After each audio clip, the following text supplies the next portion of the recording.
தீபாவளினா பளிச்சுன்னு ஞாபகத்துக்கு வர்றது பட்டு, பட்டாசு, பலகாரம். பலகாரம் நான் ஞாபகத்துக்கு வர்றது மந்த்ரா கடலை எண்ணெய். அபார ருசி, ஆரோக்கியமான உடல் நலம். தீபாவளி அன்னைக்கு மட்டும் இல்ல, என்னைக்குமே கிச்சன்ல இருக்க வேண்டியது மந்த்ரா கடலை எண்ணெய் தான்.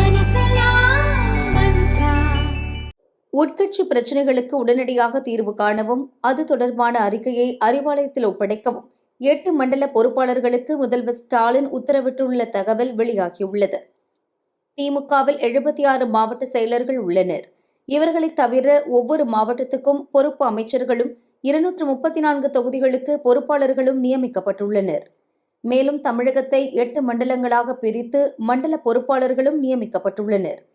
தேர்தல் பணிகளை கண்காணிக்க லோக்சபா, ராஜ்யசபா எம்பிக்கள் சட்டசபை தொகுதி வாரியாக பொறுப்பாளர்களாக நியமிக்கப்பட்டுள்ளனர். ஒரு மாவட்ட செயலர், ஒரு பொறுப்பு அமைச்சர், ஒரு தொகுதி பொறுப்பாளர், ஒரு மண்டல பொறுப்பாளர், ஒரு கண்காணிப்பாளர் மற்றும் பூத் கமிட்டி நிர்வாகிகள் என தேர்தல் பணிகளை கவனிக்கும் நிர்வாகிகள் பட்டியல் நீண்டு கொண்டே போகிறது. இவர்களுக்கு ஒதுக்கப்பட்ட பணிகளை தவிர்த்து தொகுதி வாரியாக உள்ள குறைகளை களையவும், நிர்வாகிகளை உற்சாகப்படுத்தவும் உடன்பிறப்பே வா என்ற பெயரில் கட்சி நிர்வாகிகளை நேரில் சந்தித்து ஸ்டாலின் பேசி வருகிறார். அப்போது தொகுதி நிலவரம் குறித்தும், உட்கட்சி பூசல்கள், மாவட்ட செயலர் பொறுப்பாளர்கள் மோதல் குறித்தும் ஸ்டாலினிடம் புகார் தெரிவித்து வருகின்றனர். உட்கட்சி மோதல் விவகாரம் ஸ்டாலின் கவனத்துக்கு வரும் பட்சத்தில் இருதரப்பினரையும் அழைத்து சமரசம் செய்வதுடன் அவர்களை எச்சரித்தும் அனுப்பி வைக்கிறார்.